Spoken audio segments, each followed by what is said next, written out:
This is a shot I took of a newspaper, the Wall Street Journal, and it explains in it very nicely how in Moscow things are really looking up. It's talking about all the construction and buildings and high rises that are coming up in Moscow.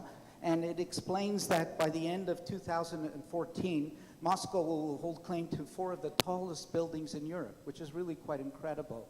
I think the real question will be is whether all these buildings are fully occupied with people as well as we go on, and how those workstations will be put in place. We have put together a book called Telephones and Phone Booths. I've left a copy on every table. More copies are available. If you leave me your card, I'll send you them. And basically, the book describes that phone booths and mailboxes have disappeared because of technology, and the office of the future may look like this. However, we don't believe so, and part of the reason is collaboration. Collaboration is an important part of what takes place, and that's where the office is moving. And that's what active design, and the book describes in it 4 different types of employees and the way they work and what they do during the day and what their needs are in the office. So you have to know the work style and you have to know the workplace in order to be successful in designing an office. And that's what activity-based design is based on how the employees work and designing around how they are working in that office. And it's future-proofing that office so that whatever is coming up, you can change that office to adapt to the needs of the future. And I'm going to give you just a quick example here of a challenge that was put forward. This is an actual space that was a particular company was using, and this was adapted by using a variety of different techniques in order to break it into a more open space, more collaborative place area where there was change available. Demountable walls were used as divisions within the space.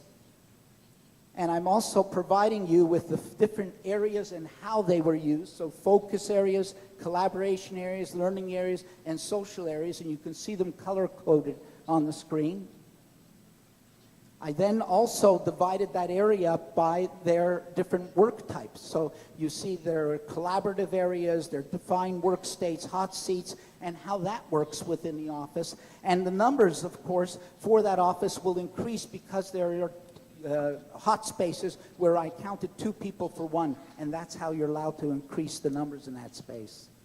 And what does that space look like? And different tools that can be used. We're using Club Talk as a collaborative communications where you can quickly change the screen from person to person based on who's sitting around the table. Those are these orange markings. We are using Outposts, which is a way of taking power and communications down. Quick talks, quick setup. You're able to have a quick meeting, a cup of coffee, and move on. DNA seating, which is comfortable seating throughout the office with power management built into the soft seating. Again, every place becomes a workplace.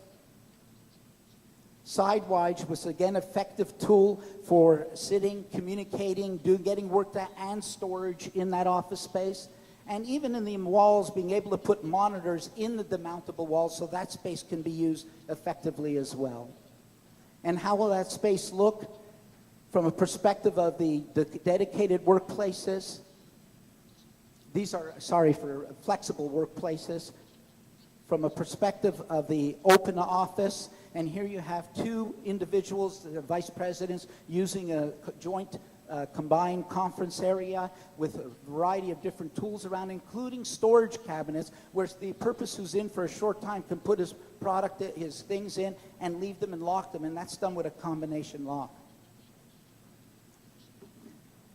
And also for defined workspace, dedicated workplaces, and how they would be set up. Simply a lot of benching, a lot of formal office setups.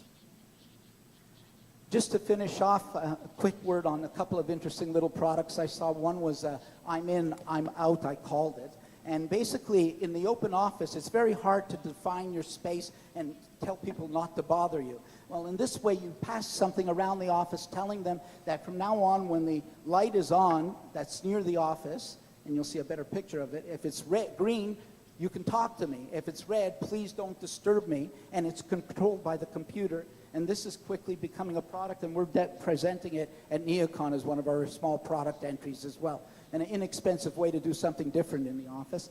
And another one is Idea Paint, which is a way of specialized paint of painting any surface in the office, including the furniture, and you can write on it and erase it as well. I love this statement. This is by Kay Sargent, our Vice President of Architecture and Design at Technion. We are no longer designing environments, we're designing the experience. And my last thing for you, my last slide is, what is the highest cost item in the office? Anybody know? I got the right answer right here. It's people, okay? And it's not the chair, it's not electricity, it's not real estate, it's you. That's the most expensive thing in the office. And therefore, the company has to take care of you and make sure you get what you need. So it's not real estate, it's not the IT costs, which are both expensive, and it's definitely not furniture, okay? So down the line, it's furniture that can have the biggest effect on the way you set up your IT, on the way the real estate is done and the savings on real estate, and the way of keeping people. So my last comment to you is, don't be afraid to spend money on furniture. Go out and get it because you're saving money with it. Thank you very much.